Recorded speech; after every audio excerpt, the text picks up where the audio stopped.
for the welfare of the people. Even the subjects of the kingdom were elated to see those changes. There lived a saint in a village called Exes. He was meditating since years, and so he had achieved lot of divine powers. He could control fire, water, and wind. One day, while he was meditating, he felt dizzy because of heavy sun and he fell unconscious.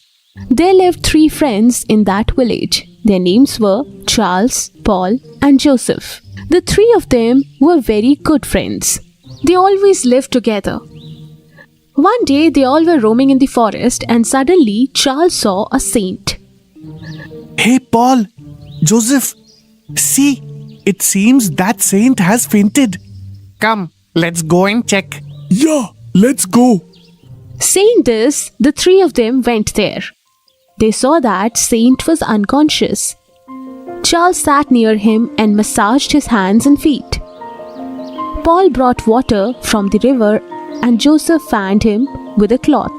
Then Joseph put water in his mouth and sprinkled some of them on his face. After some time, the saint regained his consciousness and the saint got up and asked them, You have helped me so much. Who are you, son? Sir, we were passing by and saw that you were unconscious, so we helped you. Are you feeling better, sir? Yes, now I am feeling better. The 3 of you have helped me, so I am very happy with you. Charles, who massaged my feet, will have fire from the sun. And Paul, who put water in my mouth, will get energy from water, with the help of which he will create water wherever he wants. And the 3rd, Joseph, who fanned me with pleasant air. He will always have the energy of wind, and he will be able to create air as per his wish. I am giving the 3 of you these 3 powers, but never use these powers in the wrong way. Hearing this, Charles, Paul, and Joseph became very happy. And they greeted the saint and went from there.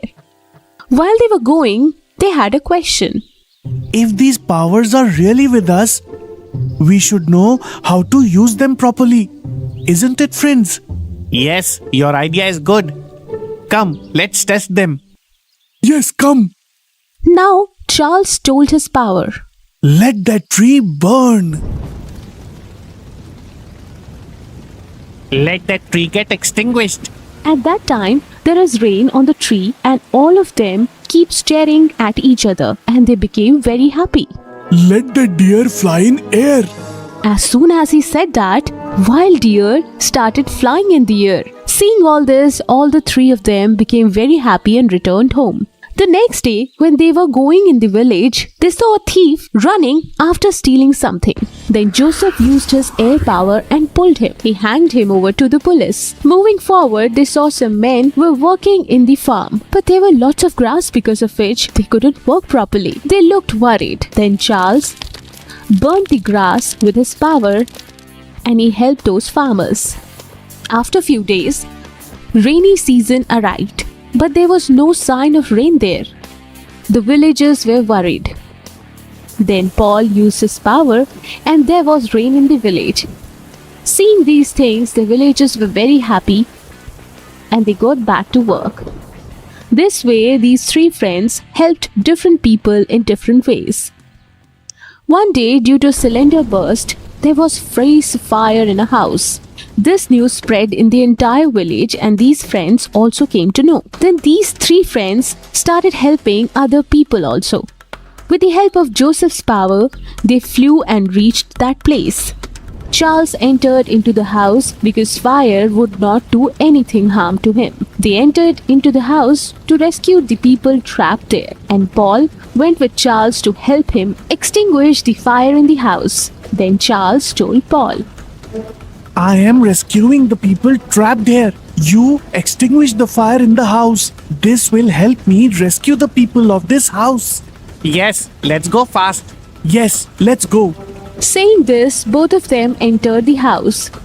The stuff in that house was burning. Then Paul went there and poured water on them.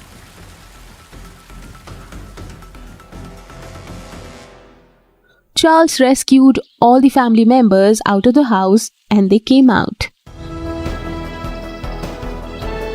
Really, all three of you are very helpful and wonderful people.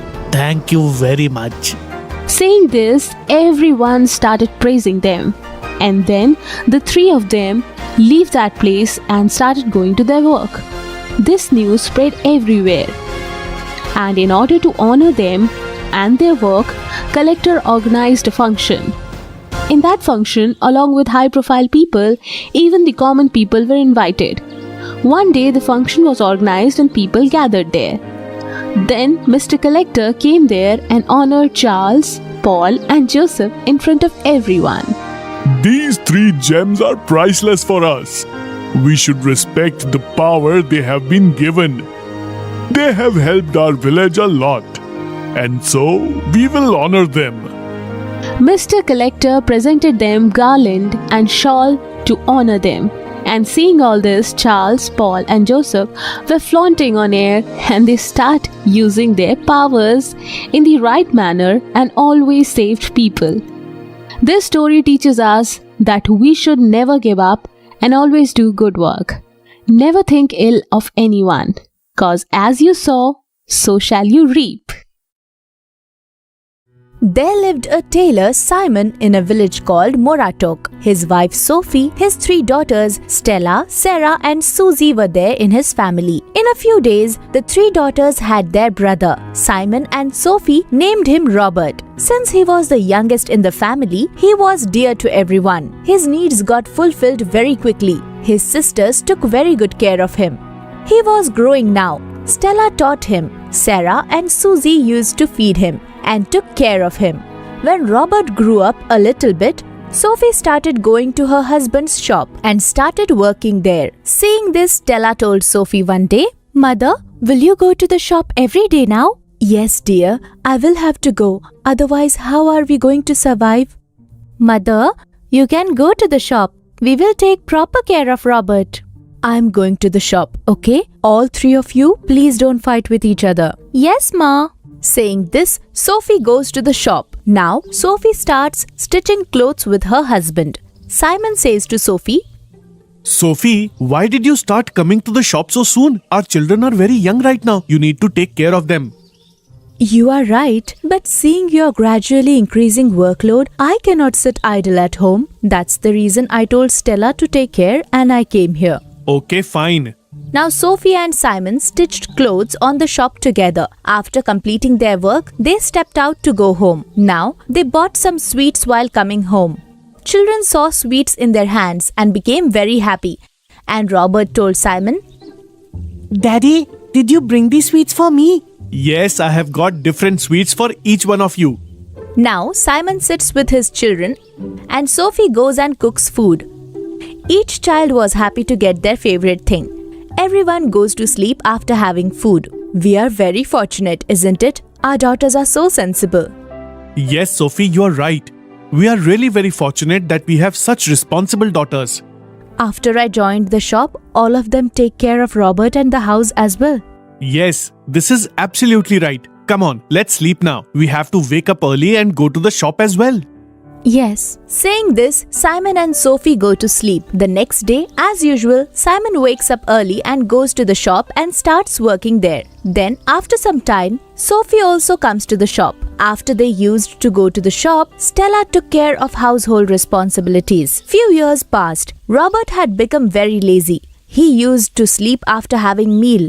He didn't care about his responsibilities. After few days, Robert's sisters got married and all the three of them went to their in-laws' house. Now Robert, Sophie and Simon lived in that house.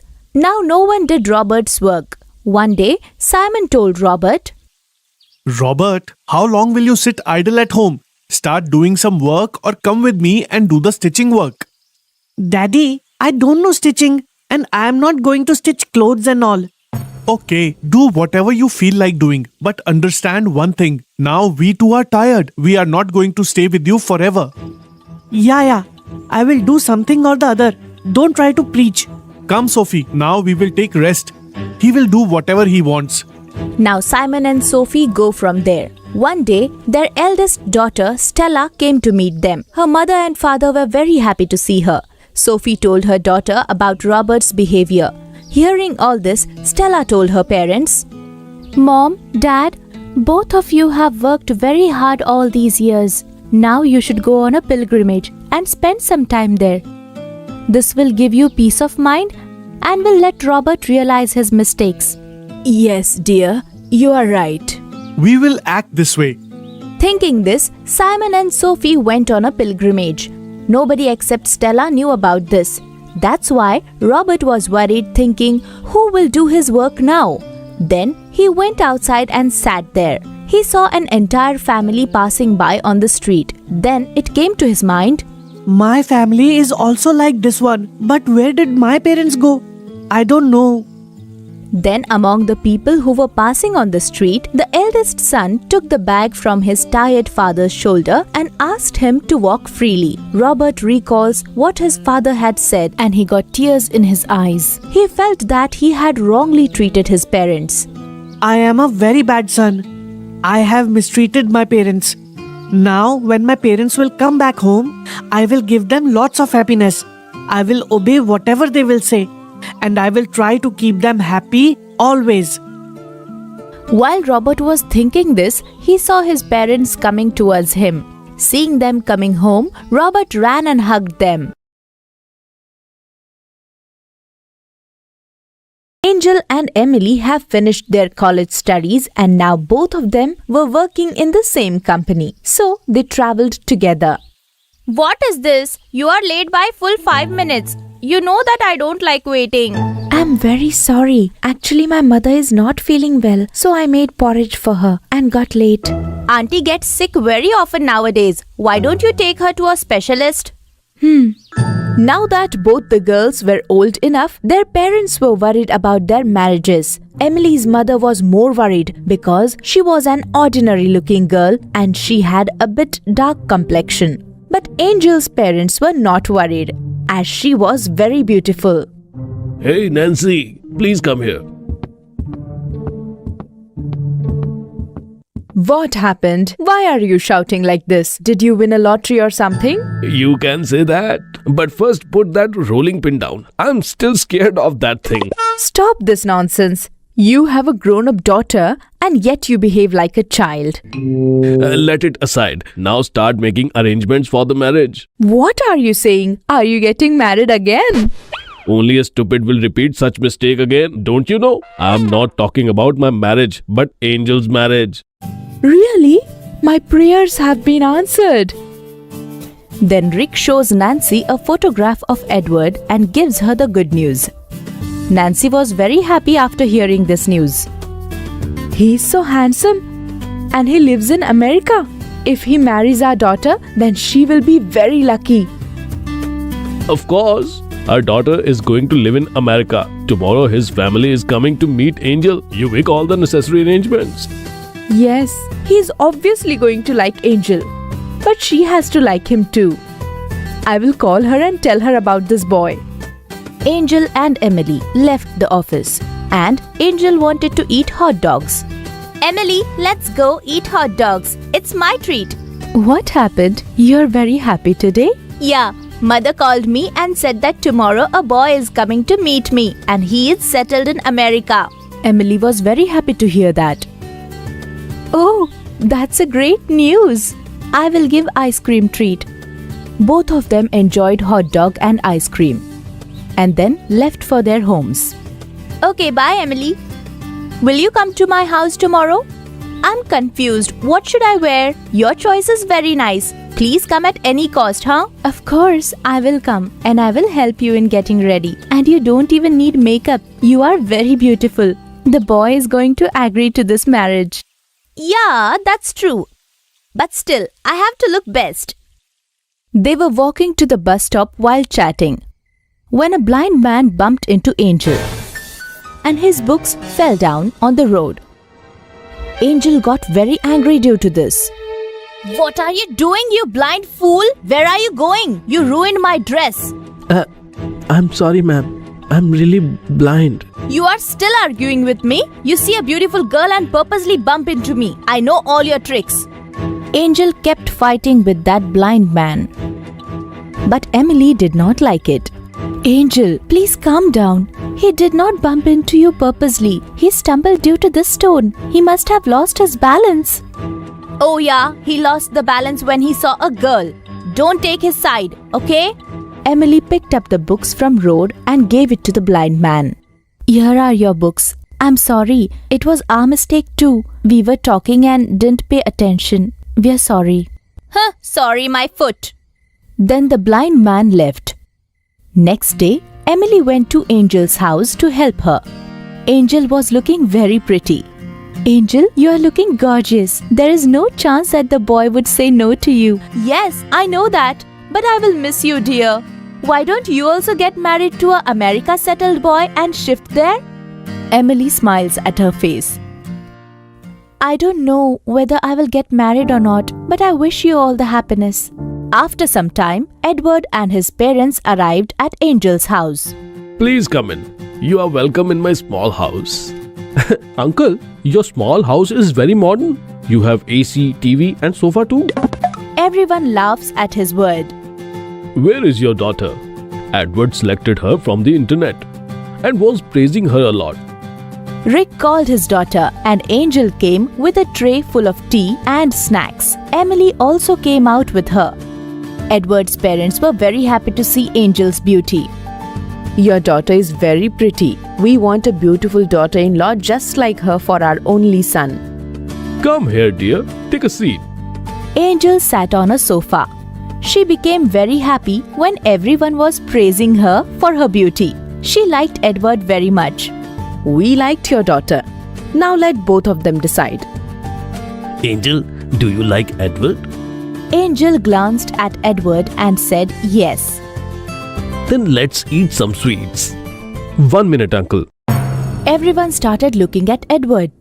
What happened, son? You selected her after seeing her photo online. Is there any problem? Father, please don't take it wrong way, but I don't want to marry Angel. Everyone was shocked to hear this. What happened, son? Is there some misunderstanding? My daughter is very special. Yes, she is very special as she has very beautiful face. But what about her heart? I want to marry Angel's friend Emily. If she ready for this. This confused everyone even more. What are you saying, my son? Why are you rejecting such a beautiful girl? And instead you want to marry her ordinary looking friend? Why? Because by God's grace, I found out the truth before it's too late. What do you mean? Maybe you didn't recognize me. I'm the blind man who bumped into you yesterday at the bus stop. Angel and Emily remembered the last evening's incident.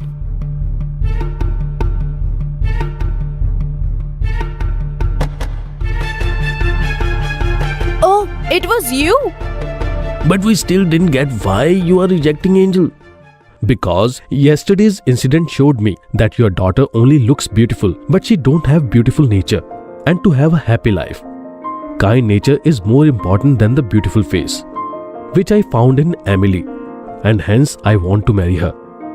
After hearing his words, Angel regretted her action. She was about to cry. And Emily was also shocked due to this. Edward went to his knees and proposed Emily in filmy style. Will you marry me? Everyone waited for Emily's answer now. But I can't come to America with you. Everyone was surprised after hearing this. May I know the reason for this? My mother is always sick and there is no one to take care of her. My father is no more and hence I'm her only support.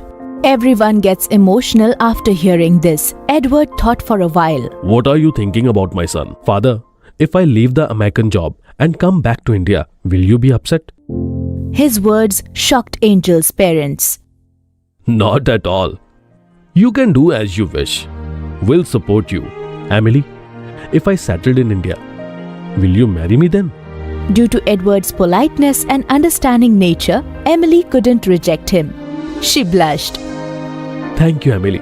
I wanted to marry a girl who is humble, kind, and well mannered. You see, friends, Emily's good nature gave her happiness.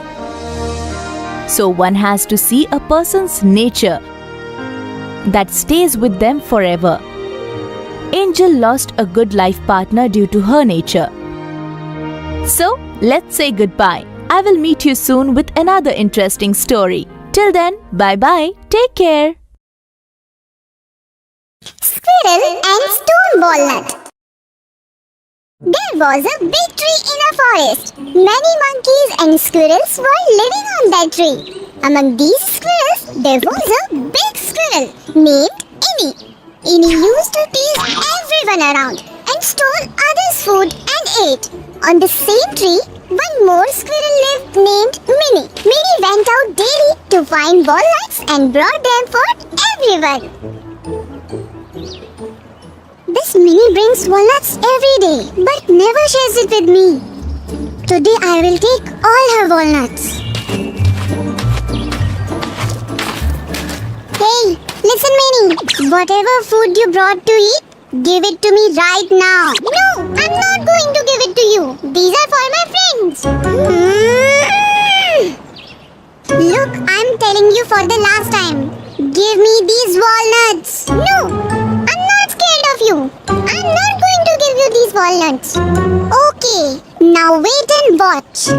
Innie takes the basket from Minnie's hands and climbs on the tree. As she goes to her house, she eats all the walnuts. Next day, again like every day, Minnie goes out to bring food. Even today I will have so much fun. After a while, Minnie brings food once more. Innie again runs away with the food. Now it becomes everyday routine. I have to teach a lesson to Innie, but how? I have to do something today. Today you will learn a lesson, Innie. Like every day, Minnie goes out to bring food. Today also I will eat Minnie's food. After some time, Minnie comes back along with food. After seeing this, Innie jumps from the tree and grabs Minnie's food and starts running towards her house. Minnie starts smiling and calls all her friends to see Innie's fun. They all hide outside Innie's house to watch her. As soon as Innie starts eating walnut, her tooth broke. Ah! Oh God! What is this? Watching this, Minnie and her friends laugh. Foolish Innie, these are not walnuts. These are stones that look like walnuts. So, how do you feel now? Would you bother someone? No. Forgive me, my friends. Like this, Innie realizes her mistake and everyone starts living happily. So friends, from this story, we must learn that we should never bother anyone.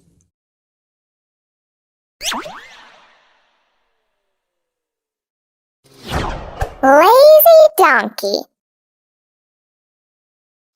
Once upon a time, in a small town, there lived a hard-working merchant. The merchant had many animals. All the animals were loyal and efficient to him. However, he also had a donkey who was very lazy and only preferred sleeping and eating. Come on, let us see the story of this lazy donkey. I don't see the donkey anywhere. Is he still sleeping? He has to carry salt sacks today. Master, I will go and look for him.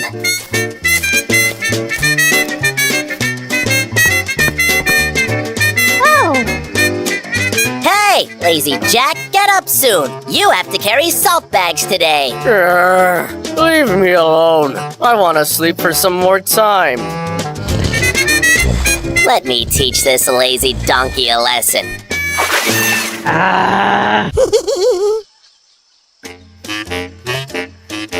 This monkey tries to please the master all the time.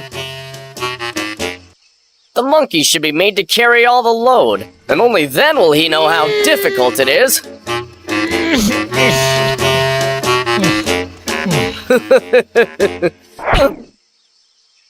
We will be selling salt for a few days. Yes, Master. Time to work, Jack. Why are you two fooling around when there is so much work to do? Stop it! The merchant and the donkey left for their work. However, the lazy donkey was not at all happy with the task that was given to him. Hurry up! Master, I am tired. Tired so soon? Stop being lazy and hurry up! Donkey's tactics did not work in front of his master, for he knew that the donkey was lazy. Oh gosh, the heat is unbearable! The cool river water seems to be calling me.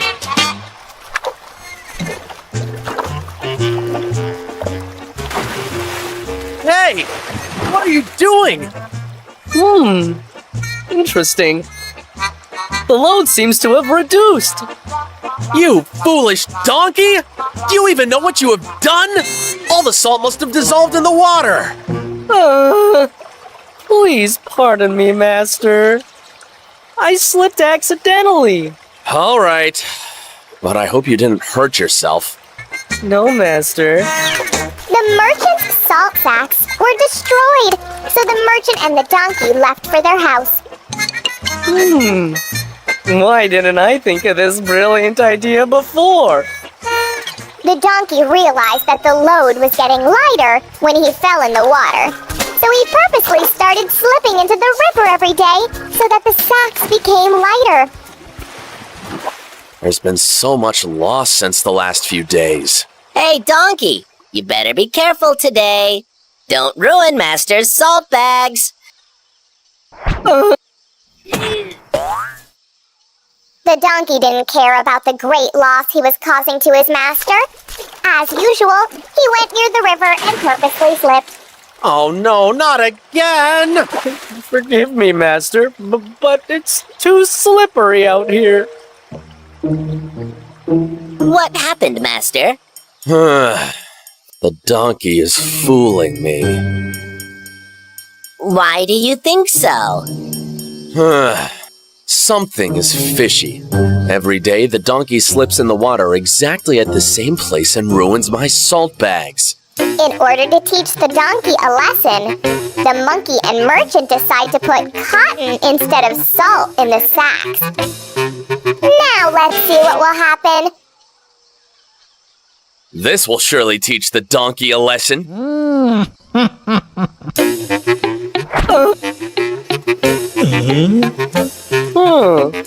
The load feels so light today. A dip in the water and the weight will totally disappear.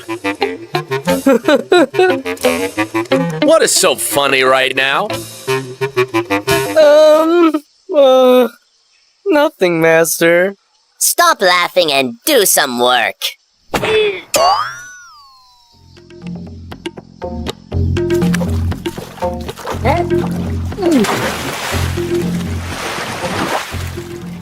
Good heavens!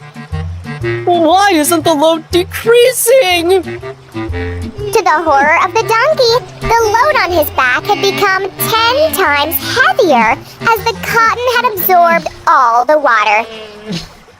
You were fooling me all along, weren't you? Because of your laziness, I have lost so much money. I hope this turns out to be a good lesson for you. I am so sorry, Master.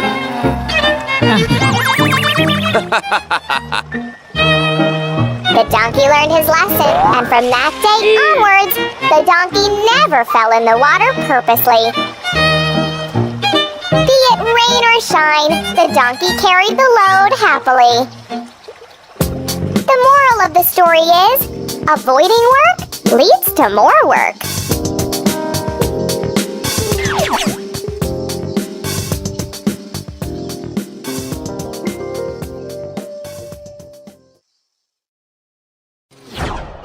Ugly Duckling. Once upon a time, in an old farm, there lived a lovely duck. The Duck had laid a clutch of new eggs and was now sitting on them happily, expecting to build her new family. The long wait was now over. After some time, the eggs cracked and out popped 6 chirpy ducklings with bright eyes and pretty little beaks. Mother Duck was very happy. One egg was left to hatch. This egg was much bigger compared to the other eggs. This egg is quite big. Maybe that's why it's taking so much time. But that's all right. I will wait for my baby. I'm sure the little duckling will be worth all the wait. Finally, the eggs started to crack, and out came the last duckling. But Mother Duck's happiness soon turned into confusion. For the 7th duckling was quite different from the rest, and wasn't pretty. Mother Duck was upset, but her motherly instincts made her embrace the ugly duckling into the brood as well. But the rest of the flock was not kind towards the ugly duckling.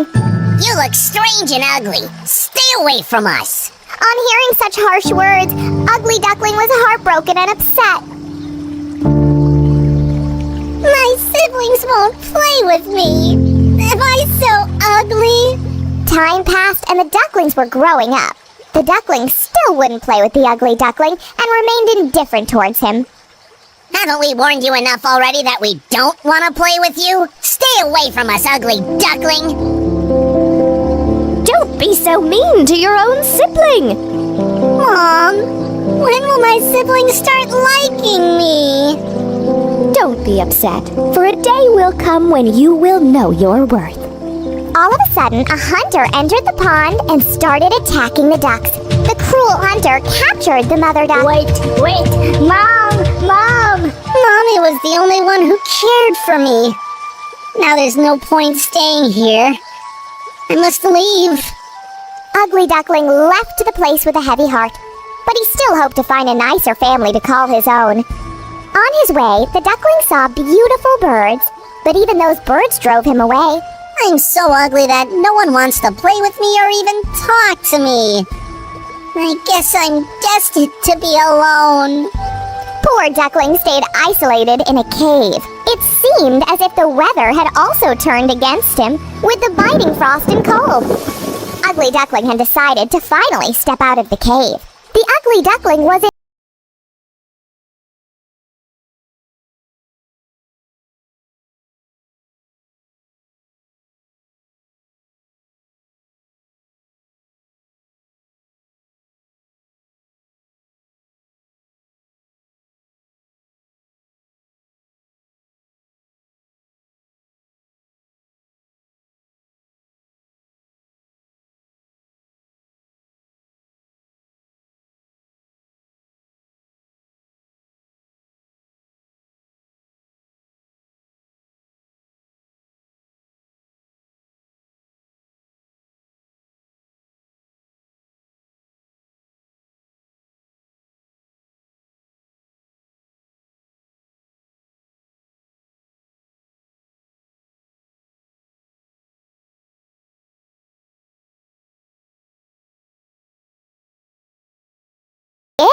we shouldn't discriminate people based on their physical appearance.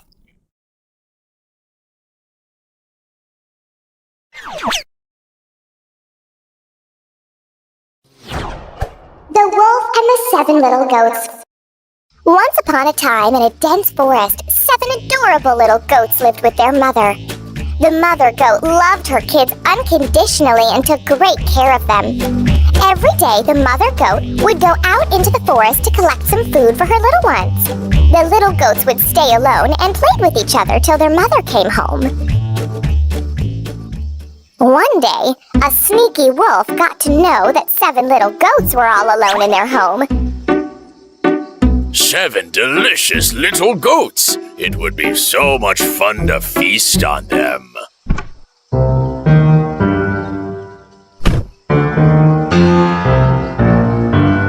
Dear children, I have to go into the forest to fetch food for us. When I come home, I would sing a song.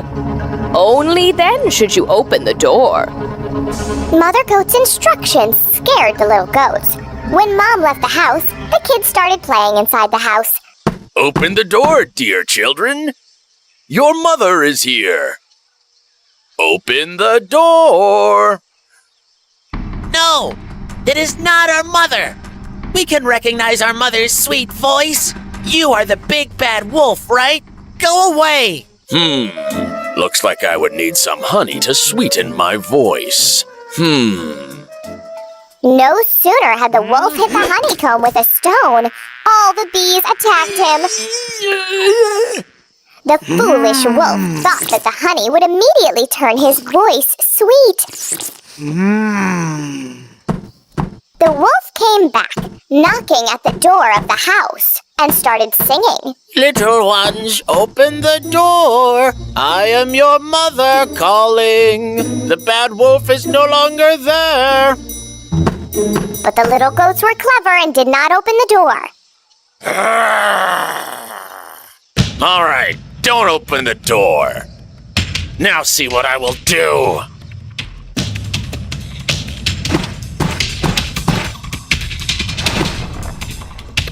The wolf broke open the door and growled as he showed his teeth. The little goats were shocked and started running helter-skelter. They hid themselves wherever they possibly could. The tiniest goat hid herself in a tall clock case. So, little kids, where are you all hiding? This is not the time to play a game with me. Oh, come on. You can play in my tummy once I have gobbled you up. Wolf found the little goats from their hidings one by one and then dumped them in a sack and took them away. The tiniest goat, hiding in the clock case, was the only one he did not find. The mother goat was shocked to see the door open when she returned back. Oh, what a sight she saw there! Everything was a mess and there were large footprints of the wolf on the floor. Mother goat started weeping bitterly for her dear children. Oh, Mommy dear! The big bad wolf came and took all my siblings away. Mother goat and the little goat went looking for the big bad wolf. Do you know where the big bad wolf resides? The mother goat silently peeped into the wolf's house. The little goat recognized the sack and told her mother. Mommy, the wolf had put everyone in this sack! I need more wood to cook a sumptuous meal. The very instant the wolf headed outside, the mother goat and little goat hurriedly entered the house and opened the sack. Before the wolf could come back, they put stones inside the sack and quickly hid themselves. Excited to cook his grand meal, the wolf checked the sack from far and happily began the preparations. Now let's teach that wolf a good lesson.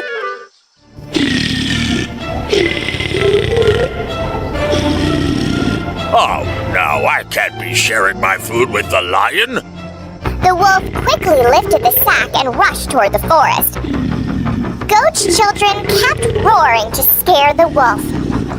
Why does this feel so heavy? The wolf began to run really fast. The wolf was exhausted and accidentally fell into the river. A hungry crocodile in the river soon feasted on the wolf. The big bad wolf was no more. So, friends, the moral of the story is, do not let others exploit your gentleness.